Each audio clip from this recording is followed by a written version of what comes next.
새 것은 옛 시대에 있었던 것이다. 여러분 보겠습니다. 보라, 새 것이라고 할 만한 것이 있느냐? 이렇게 전도서에 기록되어 있습니다. 그러면은 자, 우리 한번 빌립보서 3장 8절을 같이 한번 읽어보겠습니다. 또한 시작. 또한 모든 것을 해로 여기면 내 주 그리스도 예수를 아는 지식이 가장 고상함을 인함이라. 내가 그를 위하여 모든 것을 잃어버리고 배설물로 여김은 그리스도를 얻고. 자, 여러분 우리가요 예수를 아는 지식이라고 말했을 때 예수 그리스도를 우리가 얼마나 알고 있는지 한번 고민을 해볼 필요가 있죠. 바울은 우리가 잘 알잖아, 그죠? 바울은 어떤 사람인지. 신약의 서신서를 기록한 사람입니다. 신약의 대부분을 기록한 사람이 바울입니다. 바리새인 중에 바리새인이라고 자기가 이야기를 하고요. 자기가 가말리엘의 어떤 그 교육을 받은 사람이다. 그 가말리엘 교육은 그 당시 최고의 교육이라고 이야기합니다. 그런 학자와 같은 지식을 갖고 있는 사람인데도 불구하고 바울이 고백하는 게 무엇입니까? 예수 그리스도를 아는 지식이 가장 고상함을 깨달았다. 그럼 우리가 예수 그리스도 아는 지식이 우리는 과연 어느 정도 알고 있느냐? 우리가 예수 그리스도에서 얼마만큼 알고 있느냐? 고민해 볼 필요가 있죠. 그래서 제가 늘 이야기를 하지만 영생은 이것이니 유일하신 하나님을 아는 것과 곧 예수 그리스도를 아는 것이다 라고 이야기하죠. 영생과 예수 그리스도 아는 것과 영생과 유일하신 하나님을 아는 것과는 관계가 되어 있다는 겁니다. 너무나 중요한 이야기입니다. 자, 구원에 대해서는요, 예수를 믿으면 구원을 받는다 이야기를 하고요, 영생과 관계된 것은 아는 것에 관계되어 있는 것입니다.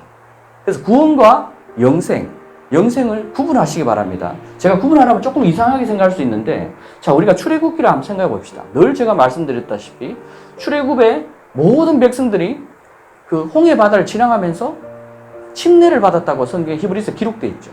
침례는 우리가 구원이라고 이야기합니다. 침례를 누가 받습니까?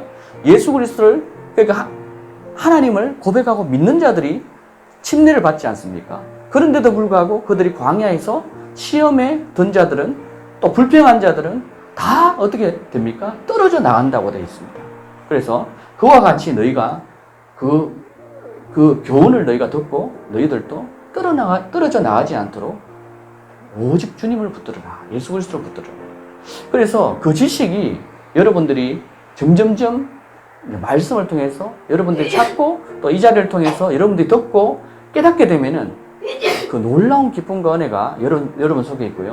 이것을 얻게 되면요, 그 어떤 것들을 다른 사람이 주더라도 포기할 수가 없습니다. 계속 주를 알고자 하면. 이 말씀 혹시 기억나는 말씀 있습니까? 한번 호세아 6장 3절 같이 읽어보겠습니다. 만일 시작. 만일 우리가 계속 주를 알고자 하면 그때 우리가 알게 되리라. 그의 나오심은 아침처럼 마련되어 있으며 그는 우리에게 비처럼 오시리니 땅에 내리는 늦은 비와 이른 비처럼 오시리라. 여러분, 성경에는요, 구약에도 나를 간절히 찾는 자가 나를 만날 것이다 라고 계속 이야기하고 있고요, 계속 주를 알고자 하면 그때 우리가 알게 된다고 이야기합니다. 이것이 너무 전도서의 말씀입니다. 어떤 것을 가리켜 보라, 새 것이라고 할 만한 것이 있느냐, 이렇게 나와 있습니다. 그렇죠? 그것은 우리 앞에 있었던 옛 시대에 있었던 것이라. 제가요, 지금 사사시대부터 시작해서 열왕기 상하, 북이스라엘과 남유다를 계속 말씀을 드렸습니다. 우리가 처음에 사사시대 그 사무엘에 대해서 제가 말씀을 잠깐 드렸고요. 그 다음 열왕기 상하에 대해서 그 왕들의 어떤 그 연대기를 제가 전체를 다 말씀을 드리진 않았지만 그것을 통해서 말씀을 드렸을 때 그들이 섬겼던 하나님, 그들이 하나님이라고 따랐던 그 바알, 그리고 태양신, 아스타롯, 여러 가지 형상들이 있는데 그것들이 결국은 과거에도 있었던 것이고요. 그것이 지금 현재 살고 있는 시대에는 모양만 바뀌었을 뿐이지 결국은 똑같은 것들을 따르고 있었다는 것이죠. 우리 앞에 있었던 것이 옛 시대에 있었던 것이다. 그런데 사람들이 그것을 깨닫지 못하고 그것이 모양이 바뀌니까 계속 우리는 속고 있었던 거죠. 그래서 이전 것들을 기억함이 없으니 장래 일들도 후에 올 사람들에게 아무것도 기억되지 아니하리라. 자, 이전 것들은요, 사람들이 잘 찾지 않습니다. 우리나라 조선실록 역사를 자세히 아시는 분이 있습니까? 그것을 뭐 학자가 아니고는 일반 사람들이 그것을 보고 이해하고 깊이 연구한다는 것은 거의 어렵습니다. 그죠?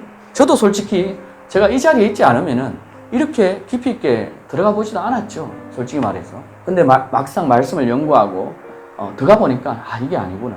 자, 13절에 보십시오. 내가 하늘 아래서 행해지는 모든 일들에 관해서 내 마음을 다해서 지혜로 찾고 탐구하였는데 이 심한 노고는 하나님께서 사람의 아들들에게 주사 더불어 수고하게 하신 것이다. 자, 이게 전도서를 누가 기록했습니까? 아래서 행해지는 모든 일들에 관해서 마음을 다해서 솔로몬이 지혜로 탐구해 보니까요, 우리가 이루어지는 모든 일들이 이 심한 노고는 하나님께서 사람의 아들들에게 주사 더불어 수고하게 하는 것이죠. 그러니까 사람의 아들이 아닌 사람은 이렇게 하나님의 지혜를 탐구하지도 않겠죠. 그래서 저도 솔로몬만큼은 아니지만 한 솔로몬의 한 몇백 분의 1로 제가 쫓아가 보니까 이 사실이, 이 지혜가 너무나 놀랍고 너무나 기쁘고 너무나 신비롭고 이런 것들을 제가 발견했습니다. 자, 이 솔로몬의 기록은요, 기원전 970년경입니다. 거의 1000년 전에, 그러니까 지금 현재 2019년이니까 3000년경 전이죠. 그죠? 3000년경 전이라고 보시면 돼요. 그때 전도서의 기록입니다. 전도서 그때 이 기록이 있었고요. 자, 그 다음에 여호수아입니다. 여호수아를 넘어가겠습니다.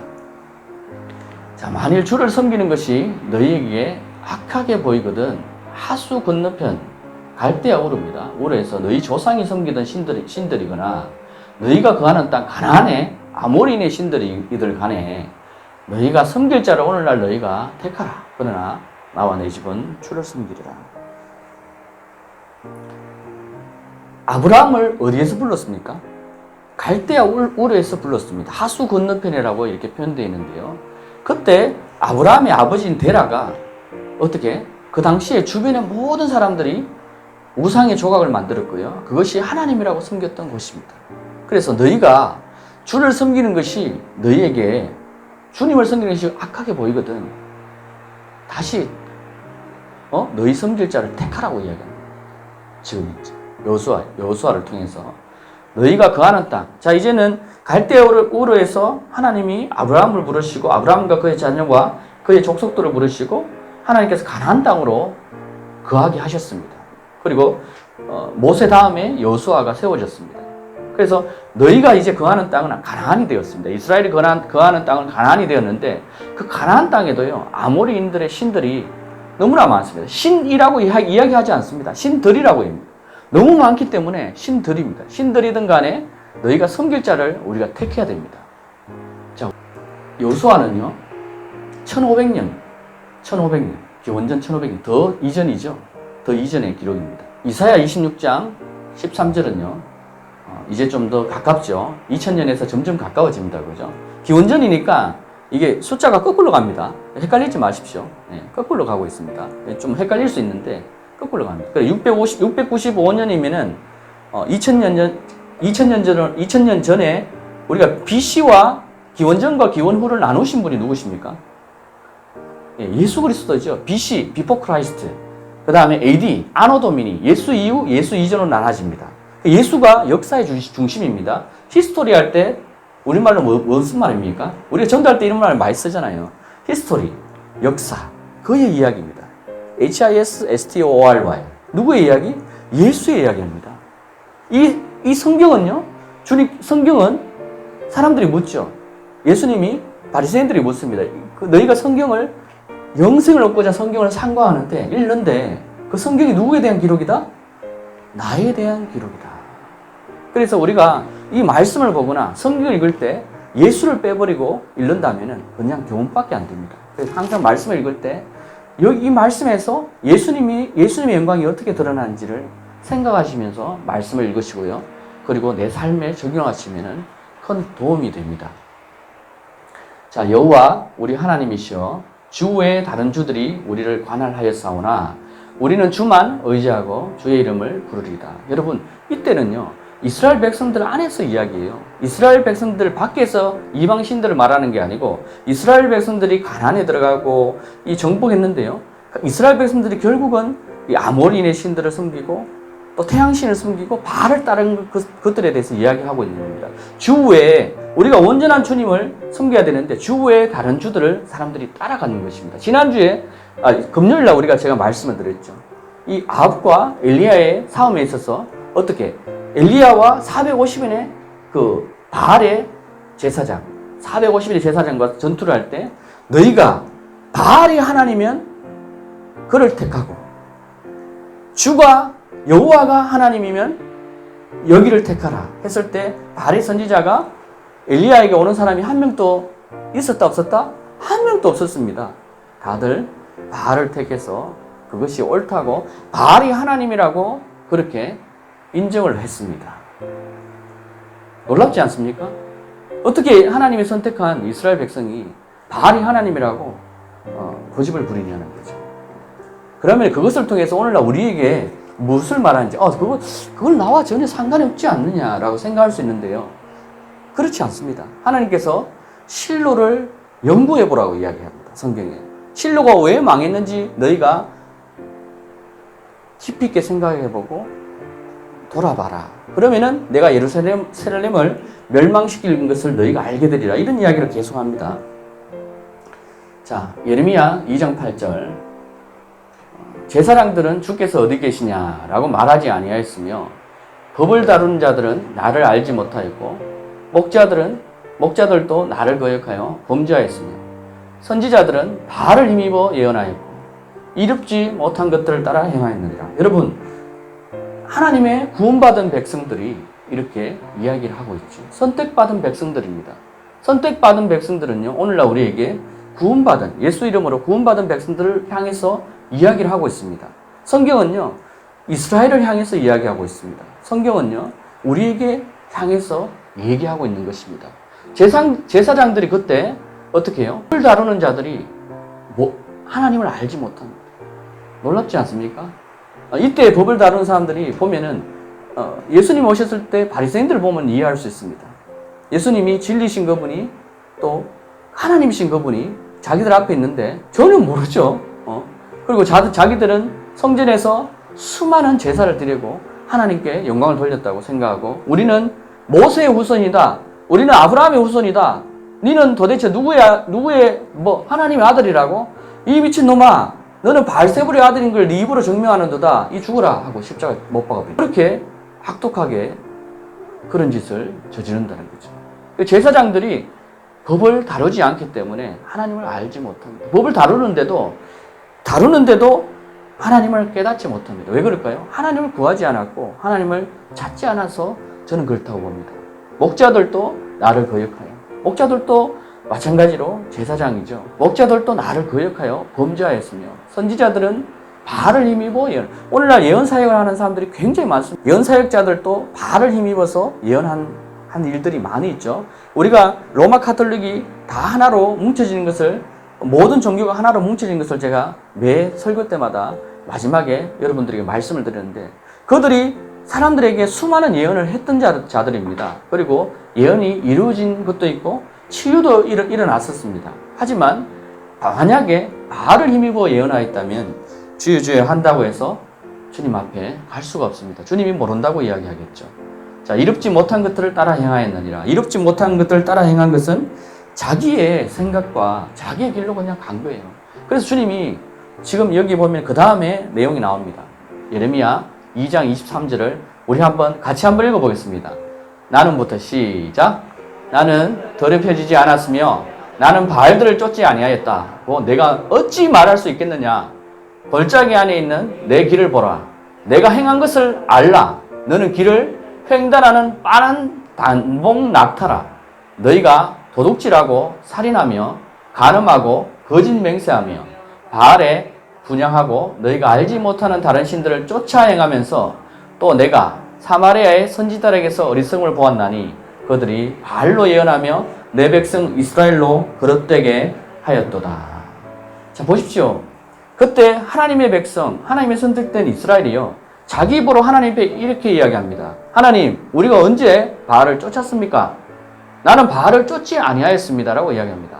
제가요, 여러분들 죄송하지만 여러분 바알의 길로 가고 있습니다 이야기하면요, 여러분 뭔 소리 합니까? 우리가 바알을 언제 쫓았습니까? 라고 이야기하는 것과 똑같은 겁니다. 쉽게 말해서. 자, 내가 어찌 말할 수 있겠느냐 하나님께서 말씀하시는데요. 이제 이 증거로 하나님이 이렇게 이야기합니다. 내 길과 내 행위를 보라. 자, 그러면요, 우리가 바알의 길을 따른지 안 따른지를요, 우상을 갖고 이야기하는 것이 아닙니다. 지금 우상을 갖고 이야기하는 것이 아니고요, 내 길과 내 행위가 하나님의 인도하심이 있고 하나님의 말씀으로 내가 살고 있는지를, 순종하는지 아는지를 보고 내가 바알의 길을 따른지 안 따른지를 알라는 겁니다. 그럼 그 기준이 어딥니까? 기준이 계명입니다. 먼저는 하나님이 말씀하신 구약의 출애굽기 20장에 나와 있는 10계명이고요. 그 다음에 마태복음 5장에서 7장이 말한 예수 그리스도께서 우리에게 산에 올라가서 말씀하신 것부터 시작해서 내려올 때까지 말씀의 기록입니다. 그것을 제가 지난주에도 또 지지난주에도 여러 번 말씀드렸다시피 누구든지 그리스도의 교리에 거하지 않는 자마다 그들의 마음이 미혹되어 나중에 믿음에서 떠나간다, 떨어지느니라, 이런 말씀들이 신약에 여러 번 거듭돼서 말하고 있다고 말씀드렸고, 또 요한 1서, 2서, 3서에도 마찬가지로 누구든지 그리스도의 계명 안에 거하는 자가 그리스도 안에 있다고 이야기합니다. 로마서 8장에는 생명의 성령의 법이 우리 안에 있으면은 어떻게 됩니까? 죄와 사망의 법에서 우리가 해방되느니라. 그 생명과 성령의 법이 무엇이다? 우리가 그리스도 안에 있는 것을 말합니다. 동일한 이야기를 계속 하고 있는 것이죠. 그래서 그 말씀을 여러분들이 붙드시고 놓지 마시고 끝까지 나아가면요, 놀라운 여러분들이 삶 가운데 참 은혜가 있을 줄 믿습니다. 예레미야는요, 아까 좀 전에 제가 말씀드렸죠. 627에서 585년경. 자, 예레미야의 예언에 의해서 남유다가 585년에 멸망합니다. 결국은 지금 방금 읽었던 요 밑에 내용이나 위의 내용을 전체를 봤을 때요, 계명을 따르지 않은 겁니다. 자, 제가 한번 볼까요? 2장 8절에 선지자들이 바알을 힘입어 예언했다. 첫 번째 계명이 뭡니까? 나 이외에 다른 신들을 내게 있게 하지 말지니라. 여러분, 나 위에는요, 하나님이 몇 분이십니까? 한 분입니다. 유일하신 하나님이에요. 유일하신 하나님인데 만약에 유일하신 하나님이 아니고 다른 하나님이 여러분 속에 있다면 바알을 따르게 되는 것입니다.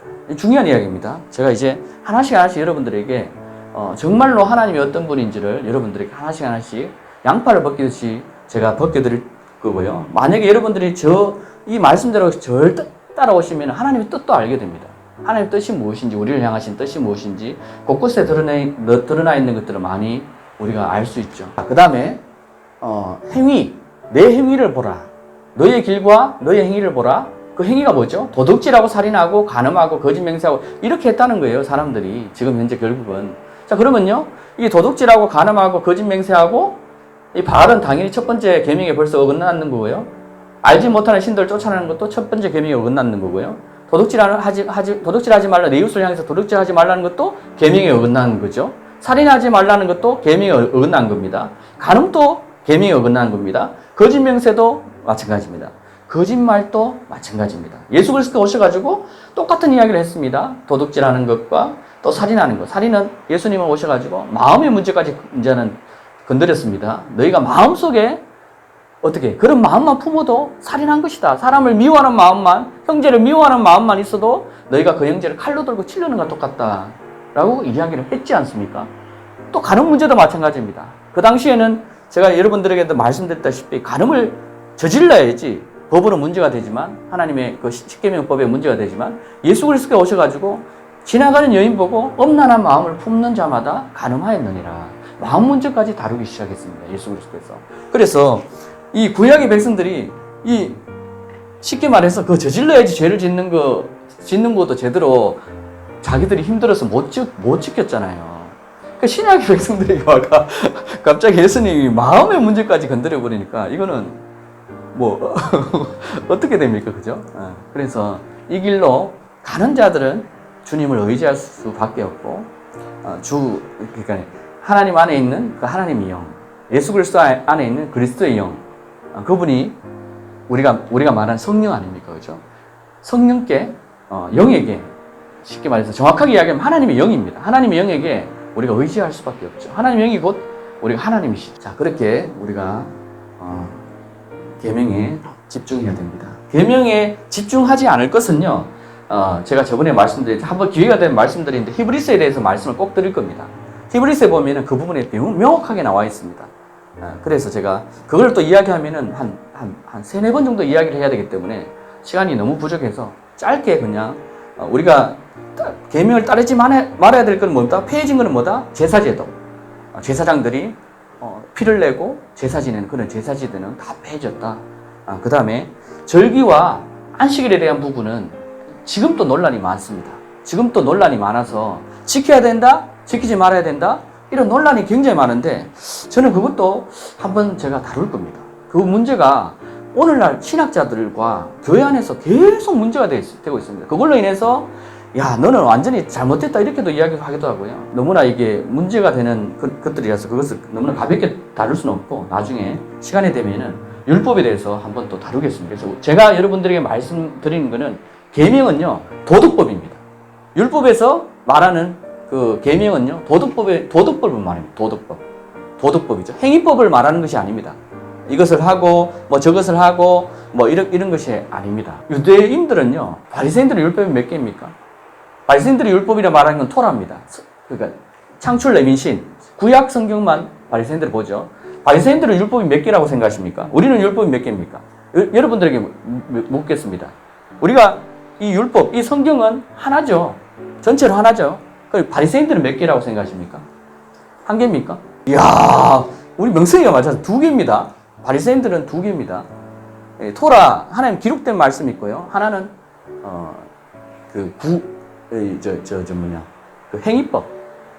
바리새인의 행위법이라고 따로 있습니다. 그걸 뭐라고 하냐면 우리가 그 미드라시, 그 다음에 또 탈무드 이게 총 합쳐져서 구전법으로 오늘날 사용되고 있습니다.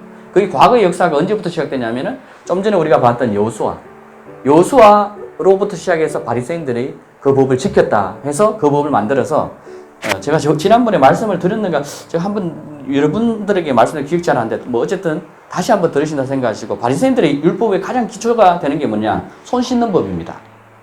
예수님 오셔가지고 바리새인들이 어떻게 죄인의 집에 들어가가지고 예수님 보고 뭐래요? 당신과 당신의 제자들은 왜 손을 안 씻습니까? 손 안 씻고 왜 밥을 먹습니까? 이야기했죠. 그죠? 그 문제 때문에 이제 마음의 문제를 예수님 다루시는데 그 이야기입니다. 그게 그들의 전통 중에 가장 기본, 이 바리새인의 행위법은요, 전통이 들어가 있습니다. 장르의 유전과 전통이 들어가 있습니다. 그 안에. 나중에 그 부분도 한번 율법을 다룰 때 한번 제가 다룰 거고요. 그 중에 이제 이렇게 합니다. 그들은요, 이 손 씻을 때, 손 씻는 주전자가, 그들이 정한 주전자가 있습니다. 이 모양이 있습니다. 그 주전자가 아니면은 거룩해지지 않습니다. 밥 먹기 전에. 그 주전자 모양대로 만들어야 되고요. 그 다음 만들고 난 후에 이제 물을 떠서 이렇게 하는데 손을 이렇게 한번 씻고 또 이쪽에 또 이렇게 반대로 이렇게 씻고 이렇게 3번 정도 이렇게 합니다. 근데 이것을 정한 것이 예를 들어서 바리새인 중에 가장 유명한 율법주의 바리새인들이 높은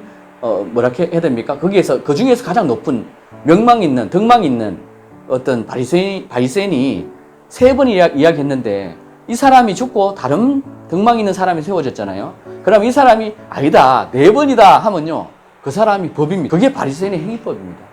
그리고 이것만 해서 되는 것이 아니고 이렇게 하고 또 돌아야 됩니다. 몇 번 돌아야 됩니다. 돌아가지고 이제 하나님 앞에 하나님 감사합니다. 여호와 하나님 감사합니다. 이렇게 외치고 앉아야지만 그게 현재 우리가 알고 있는 율법 중에 하나입니다. 근데 오늘날 또 탈무드를 많이 적용합니다. 미드라시를 많이 적용하고요. 성경에 보면 그 부분에 대해서 너희가 그 행위의 법에 대해서 갈라디아서를 읽어보십시오. 분명히 나와 있습니다. 2장, 3장 읽어보시면요. 갈라디아서 나와 있습니다. 그 행위를 따르지 마라. 그 장르의 유전이다. 예수님이 그걸 안 따랐죠. 그죠? 예수님이 항상 바리새인이 뭘 조심하라?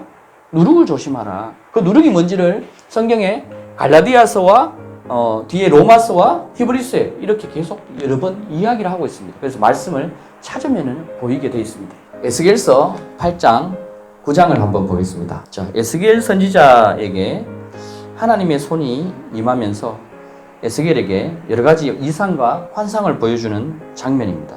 8장 1절에 보면요.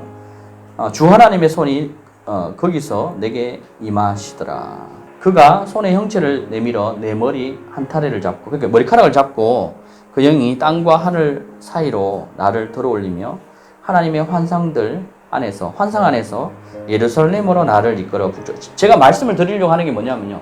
8장 9장에 있는 내용들 전체가 뭐냐면은, 에스겔을 하나님의 영이 인도해가지고 어디로 데려가냐면은 성전으로 데려갑니다. 하나님의 성전으로 데려가서 성전 안에서 제사장들과 성전 안에서 하나님을 섬긴다고 하는 자들이 모여서 너희가 뭘 하는지 보라고 보여주는 거예요. 지금 이 장면입니다. 자, 그래서 3절에 계속 보면은요. 환상들 안에서 예루살렘으로 나를 이끌어 북쪽을 향해 바라보는 안쪽 대문에 문에 이르니 그것은 질투를 유발시키는 질투의 형상의 자리였더라. 자, 보십시오. 하나님의 성전 안에 하나님의 질투를 유발시키는 형상의 자리가 있습니다. 그건 뭡니까, 여러분? 그것이 뭡니까? 하나님이 어떤 것에 대해서 질투를 하시죠? 하나님은 질투의 하나님이니 하시면서 그 전에 우상에 대해서 이야기합니다. 계명에 보면요. 그러니까 하나님의 성전에 이 질투의 우상이 세워져 있는 겁니다. 자, 우리가 주변을 한번 돌아봅시다. 우리가 기독교를 떠나가지고, 다른 종교들은 대부분 다가 부처면 부처를 세워놓고요. 천주교면은 또 뭡니까? 마리아상을 세워놨죠? 또 천주교 안에 들어가면은 여러 가지 성인들의 상인들이 있습니다. 성인들이 천주교는 하나의 신처럼 여깁니다. 지금 천주교는요, 삼위일체를 벗어나서 오위일체로 지금 성인 났습니다.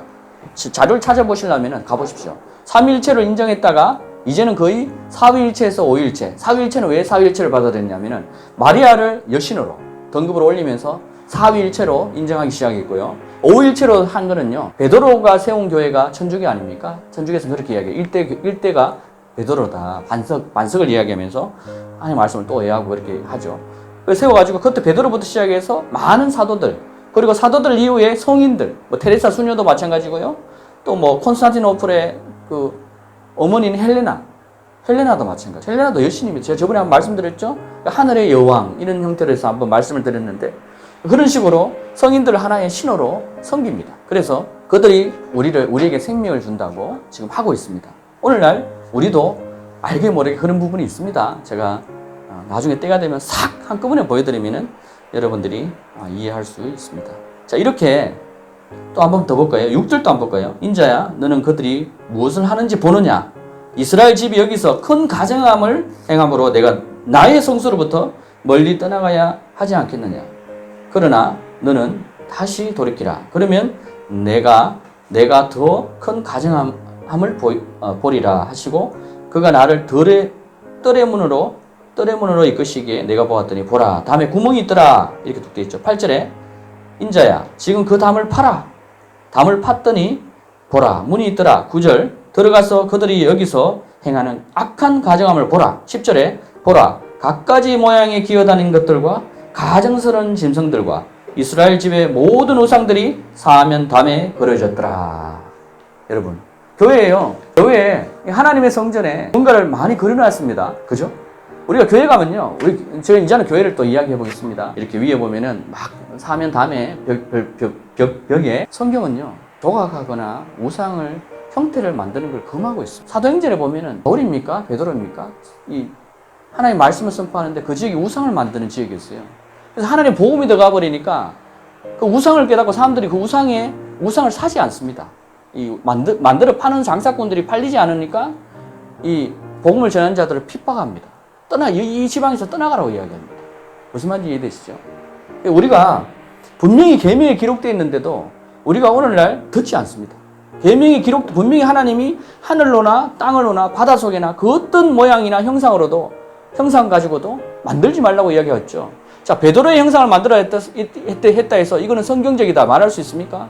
심지어는요, 제가 출애굽기 20장 그때 끝까지 읽어보라고 말씀을 드렸는데 거기에 보면요, 나의 형상까지 만들지 마라 이야기해요.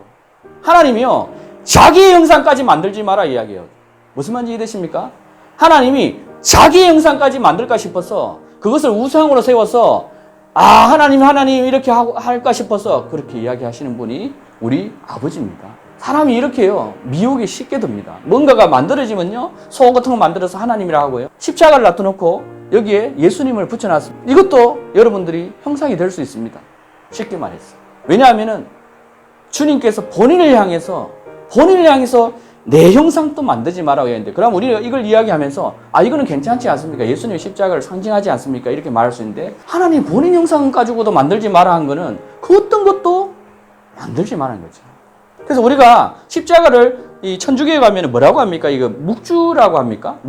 이렇게 이름이 있던데, 이게 하나의 부적입니다. 부적처럼 손목에 차야 됩니다. 차가지고 이걸 이렇게 우리 스님들이 이렇게 묵주를 돌리듯이 똑같이 천주교에서 그 일들을 행합니다, 여러분. 하나님 이렇게 될까 싶어가지고 그런 이야기를 계속 하고 있습니다. 여기에도 지금 계속 보여주고 있죠, 에스겔서에. 자, 12절에 보시면요. 12절에 인자야, 너는 이스라엘 집에 노인들이 얻은 것. 자, 이제 노인들을 보라는 거죠. 각자 자기 형상의 방 안에서 행하는 것을 보았느냐. 13절, 너는 다시 돌아서라. 그리하면 너는 그들이 행한 더 큰 가증함을 보리라. 11절, 이제 북쪽 문을 향해서요. 집의 대문의 입구로 이제 에스겔을 데려와서 보여주시는데요. 자, 보십시오. 뭘 봅니까? 여인들이 뭐라고 되어 있습니까? 14절, 여인들이 뭐를 하고 있습니까? 14절 한번 읽어보십시오. 누가 한번 읽어주십시오.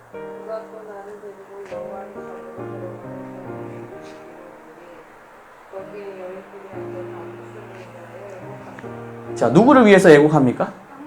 예, 하나님의 성전에서 단무스를 향해서 애곡한다고 되어 있는데, 단무스가 누군지 아십니까? 아시는 분. 단무스. 창세기에 보면요, 그 바벨탑을 세운 사람이 누구죠? 니므롯이잖아요.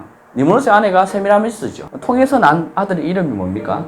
단무스입니다. 그래서 이 세 명이요, 여러분. 그래서 이게 계속 시작됐어요. 이 일이 벌어지는 일들이 일어나는데, 단무스 아들을요, 신으로 세우고요. 그 다음에 여신, 세미라미스를 여신으로 세웁니다. 그리고 니므롯을 아버지 신으로 세우고요. 이 세 신은 한 신인데 누구냐면은 태양신입니다. 그렇게 만듭니다. 그게 시작입니다. 자, 이 단무스를 여인들이요 보고 웁니다. 자, 15절에 인자야, 내가 이것을 보았느냐? 너는 다시 돌아서라. 그리하면 너는 이것들보다 더 큰 가장을 보리라. 자, 16절에 주의 집에 안뜰로 데려오시더라. 주의 성전의 문에 곧 현관과 제단 사이에 약 25명이 앉았는데, 자, 16절에 그들이 무엇을 경배합니까? 한번 읽어보십시오. 여러분들이 읽고 대답해 주십시오. 무엇을 경배하겠다고 되어 있습니까? 지금 이 사람들이 태양을 경배하겠다. 여러분, 태양을 경배하겠다. 에스겔을 써보십시오. 몇 년도 사람입니까? 여러분 한번 보십시오.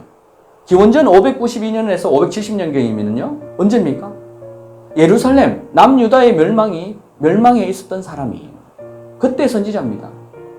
그러니까 예루살렘의 멸망, 솔로몬의 성전이 무너지는 그 예레미야가 예언했던 시대와 같은 사람입니다. 동시대 사람입니다. 그때 사람들이 무엇을, 예레미야 시대 때도 결국은 바알을 섬겼다고 하는데 그걸 뭘 섬긴 거죠? 태양입니다. 여러분, 결론적으로. 피라미드도 태양이죠. 여러분, 천주교예요. 천주교에 제가 나중에 사실대로 보여드릴 건데, 천주교 안에 가면 태양밖에 없습니다. 천장에도 태양 모양이 그려져 있고요. 그 다음에 교황이 들고 다니는 지팡이도 태양입니다. 태양입니다. 사람들이 다 몰라요, 그거를. 자, 근데요, 하나님의 애곡한 간절한 부르심을 여기에 볼 수 있는데요. 17절에 보십시오. 오 인자야, 내가 이것을 보았느냐? 그들이 여기서 가장한 것들을 범한 것이 유다 집에 하찮은 것이라 하겠느냐? 이는 그들이 폭력으로 땅을 채웠으며 돌이켜 나를 격분시켰음이라. 보라, 그들이 나뭇가지를 그들의 코에 두었느니라. 18절에 그들이 내 귀에다가 큰 소리로 부르짖는다 해도 내가 그들을 듣지 아니하리라. 이 정도로 되면요, 결론적으로 하나님이 듣지 않는다는 거죠. 이 정도 상태로 되면요, 말을 해도 듣지 않습니다. 수없이 이야기를 보내도 듣지 않습니다. 그리고요, 그들은요, 이 상태에서 어떻게 이야기하냐면은, 방금 이야기했죠, 17절에. 이게 그냥, 그렇게 가정한 겁니까? 이게 그렇게 하나님 앞에 범죄한 것입니까? 이거 별로 그냥 간단한 거 아닙니까? 이렇게. 자, 우리 오늘날요, 우리가 이렇지 않습니까? 뭔가가. 그거 괜찮다. 이 정도는 괜찮다. 그런 거 있잖아요. 하나님 말씀을 비추어서 우리가 말하는 것이 아니고, 우리 마음에, 우리 생각에 그렇게 말하는 것들이 우리 속에 많습니다. 자, 지금 시간이 조금 다 돼가네요. 자, 이제 9장을 제가 보면요, 요 9장까지 끝내야 될 것 같습니다. 9장을. 영광이 그가 계셨던 그룹에서 올라가 성전의 문지방에 이르니. 자, 4절에 너는, 제가 지금 간략하게 말씀드리는 거예요, 핵심만. 너는 성읍 중간을 통과하라. 주께서 에스겔에 말합니다. 예루살렘 중간을 통과하여 그 가운데서 행하지는 모든 가정한 것들로 인하여 탄식하고 울부짖는 사람들의 이마에 자 보십시오. 여러분 계시록에 여러분 계시록 읽어보셨죠? 근데 무슨 말인지 잘 모를 겁니다. 근데 계시록 보면은 여러분 기억나십니까? 이마에 표를 하는 장면들이 기억나십니까? 기억납니까? 자, 기억나면은 누가 표를 합니까? 누가 이마에 표를 합니까? 말씀해 보십시오. 누가 이마에 표를 하죠? 하나님이 표를 합니까? 아니면 그 어떤 악한 자가 와서 표를 합니까? 악한 자가 와서 표를 한다? 예. 맞습니다. 네, 맞습니다. 두 가지 다 맞습니다. 하나님이요. 먼저 이 사단은요. 항상 하나님의 것을 흉내내고 따라합니다, 여러분. 따라하죠. 자, 하나님이 지금 보면은요. 이 내용에서 이 하나님이요. 이 우상 때문에 울부짖는 자들이 있어요. 울부짖고 탄식하는 자들에게 와서 이마에 표를 합니다. 왜? 이들을 살리기 위해서 표를 합니다. 마지막 때도 똑같아요. 하나님께서요 천사를 보내서 표를 하는데 눈에 안 보여요. 그게 유월절의 언약의 징표를 우리에게 보내주신 거예요. 우리에게 표를 하십니다. 사단도요 따라해가지고 사단의 표는요 영적인 보이는 게 아니잖아요. 이 보이는 걸로 하잖아요. 사단은 하나님은 항상 보이지 않는 거. 우리 눈에 보이지 않는데 우리가 믿음으로 우리가 나갈 때 하나님 우리에게 인을 치시는 거고요. 사단은요 눈에 보이도록 합니다. 그래서 표를 받게 하는 거예요. 5절 또 내가 듣는데 다른 사람들에게 말씀하기를 너희는 그를 쫓아가 성읍을 통과하되 하여 치되 너희 눈에 아끼지도 말고 불쌍히 여기지도 말고 늙은이나 젊은이나 처녀나 어린아이나 여자를 전부 죽이되 표가 있는 사람에게는 접근하라 접근하지 말다 다 죽이는데요. 천사를 보내서 죽이는데 하나님의 표가 있는 사람은 죽이지 말라는 말이에요, 여러분. 이 이야기입니다. 말며 또 성수에서 시작할지니라. 자, 로마에서 보면요. 하나님 심판이 어디서? 유대인이 먼저요. 믿는 자가 먼저요. 그리고 믿는 자 중에서 노인이 먼저요. 이런 식의 말씀들이 많습니다. 항상 먼저 믿는 자들로부터 있어 서성된 자들을 먼저 심판하시고요. 이런 내용들이 많이 보입니다. 6절 늙은이나 젊은이나 처녀나 어린아이나 여자를 전부 죽이입니다. 표가 있는 사람에게는 접근하지 말며 내 성수에 시작할지니라. 하나님 성수에서 시작됩니다. 하나님 성전에서 시작됩니다. 하시니 그들이 성전 앞에 있는 늙은 사람부터 시작하더라. 또 주께서 그들에게 말씀하시기를 전에 전을 더럽히고 살해된 자들로 뜰들을 채우라. 하나님의 성전을 더럽힌 자들을 하나님 죽이겠다는 거죠. 오늘날 하나님 성전이 어디 있습니까? 자, 이 구약의 성전은요, 이렇게 예루살렘 성전을 말합니다. 자, 근데 오늘날 성전은 어디에 있습니까? 이것이 성전입니다. 성전이 하나님의 전이 너희 마음에 있는 줄 너희가 깨닫지 못하는 거예요. 너희가 너희의 전을 더럽히면 하나님 구약의 이런 분이신데 하나님께서 성전이 마음에 들어와서 그 성령이 영이 너희 안에 있는데 너희가 범죄하면 내가 어찌하겠느냐 이런 이야기를 하는 겁니다. 너무나 두렵고 두려운 말씀입니다. 하나님이요, 저 구약에는요, 굉장히 멀리 있었던 것 같고요. 야, 이스라엘 백성들 참 좋겠다. 하나님의 음성을 늘 들었고, 모세를 통해서 들었고, 그 기적들을 눈앞에서 불기둥과, 구름기둥을 보게 됐고, 하나님이 하나님의 권능이 사람들에게 임해가지고 적들로 다 이기게 하고, 정말 좋았겠다. 이야기하는데, 그 하나님이 그들에게는 너무나 무서웠습니다. 너무나 무서웠고, 그 무서움을 알게 함으로 인해 가지고 죄를 떠나게 하기 위해서 하나님께서 그렇게 이야기를 하는데도 걸림돌에 대해서 다 넘어집니다. 다 넘어지고 그것 때문에 넘어지는 건 아니죠. 우상 때문에 넘어지는 거죠. 근데 그 하나님이 이 신약을 딱 오면서요. 마가 누가고 2000년 전에 그분이 빛이신 그분이 이 땅에 딱 오면서 이 땅 속에 사람들이 그분이 이렇게 우리 속에 빛이 우리 사이에 거하더라. 근데 어둠이 깨닫지 못하더라. 요한복음 1장에 나오잖아요. 사람들이 깨닫지 못하죠. 그분이 오셨는데도. 그분이 이제는요. 주의 전이 우리 안에 있다면 우리 속으로 들어와 버립니다. 그러니까 이게 뭔 말이냐면요. 구약의 하나님은 참 이스라엘 백성은 참 좋겠다가 아니고 우리는 그 사람들이 봤을 때는 너희는 진짜 좋겠다 이러는 거예요. 구약의 백성들이 우리를 봤을 때는 와 진짜 좋겠다. 하나님과 대화할 수 있잖아 너희들은. 그분이 우리 안에 있으므로 대제사장만이 지성소에 들어갈 수 있는 것을 히브리서에 보십시오. 단번에 들어간다고 되어 있잖아요. 단번에. 누구를 힘입어? 그분의 피를 힘입어. 그분의 피가 없으면은 우리가 들어갈 수가 없습니다. 죽습니다. 예수 그리스도의 피로 우리가 단번에 주의 전에 들어가서 하나님께 담대함으로 너희가 구할 것을 구할 수 있다. 그 이야기입니다. 그래서 우리 아픈 자들도 마찬가지입니다. 우리가 아픈 거는 외관상 아픈 거, 속이 아픈 거, 정신적으로 아픈 거, 이것도요, 우리가 하나님께 돌아가면은 다 치유받습니다. 하나님을 붙들고 깨닫게 되면은 치유가 우리 속에 누가 다른 사람이 치유 기도를 안 해도요, 치유되게 되어 있습니다. 내 백성이 나의 음성을 듣고 그들이 회개하고 돌이키면 내가 그 땅을 고치고 그들에게 복 준다고 이야기합니다. 그래서 우리가 우리 안에 온전히 하나님 앞에 돌아가야 됩니다. 하나님에 돌아가면은 7절 또 주께서 그들에게 말씀하시기를 전을 더럽히고 살해된 자들로 뜰들을 채우라. 너희는 나가라 하시니 그들이 나가서 성읍에서 죽이니라. 그들이 사람들을 죽이는 동안 나는 남아서 엎드려 부르짖어 말하기를 주 하나님이여 주께서는 예루살렘에 주의 진노를 부으심으로써 이스라엘의 모든 잔류자를 멸하려 하시나이까. 9절에 이스라엘과 유다 집의 죄악이 심히 크고 그 땅이 피로 가득하여 그 성읍이 위법으로 가득하도다. 이는 그들이 말하기를 주께서 땅을 버리셨고 주께서 보지 아니하신다. 그들은요 깨닫지 못합니다. 말하는 거 보십시오. 주께서 이렇게 한다. 주께서 우리를 다 멸하신다. 이 이야기만 합니다. 원인을 모릅니다. 깨닫지 못합니다. 1절 나로서도 내 눈이 아끼지 아니하고 내가 불쌍히 여기지 아니하리라. 그 대신 내가 그들의 행위를 그들의 머리 위에 갚으리라. 보라 가는 베옷을 입고 옆에 잉크통을 찬 사람이 그 일을 보고하여 말하기를 주께서 내게 명령하신 대로 수행하였나이다. 자, 하나님이 이스라엘 백성과 혼인의 언약을 맺으셨어요. 약속을 내가 너희는 나의 신부다 해서 그 언약을요. 하나님의 약속의 언약은요. 맹세입니다. 변하지 않습니다. 사람의 맹세는 그 위에 있는 높은 사람을 향해서 맹세를 두고 이야기했는데 하나님은 더 높은 사람이 없어요. 그래서 본인 자체가 그 입술이 내뱉은 말이 약속이며 맹세입니다. 그것이 언약입니다. 그것을 믿는 자들은 하나님의 언약에 거하는 자들이라고 이야기합니다. 그 이스라엘 백성들이 그 언약에 거했고요. 그렇게 따라갔는데도 불구하고 결국은 외도합니다. 간음합니다. 하나님을 버립니다. 그래 가는 문제가요. 결국은요. 우리 육신적인 문제가 아니고 문제도 있는데 영적인 문제입니다. 영적인 문제를 더 이야기하는 겁니다. 그래서 하나님이 버리실 때는요. 가늠한 여인을 향해서 그 여인을 버리라고 이야기합니다. 신약에도 예수님 오셔가지고 가늠한 여인이 아내로 주어졌는데 아내와 남편이 한 몸인데 너희가 버릴 수 있는데 언제 버릴 수 있다?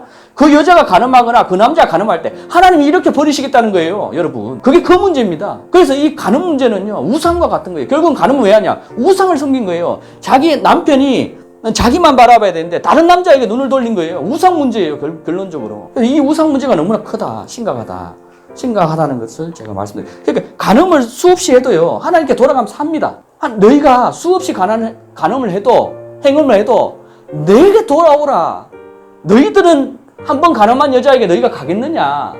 너희는 안 가지 않느냐? 근데 나는 너희를 부르노라. 그러면 내가 너희를 살리겠다. 하나님 그러신 분이에요, 여러분. 우리하고 다릅니다. 사람은요 한번 여자가 간음하거나 남자가 간음하면 그 다음에 끝입니다. 자식 의무가 없습니다. 그렇지 않습니까?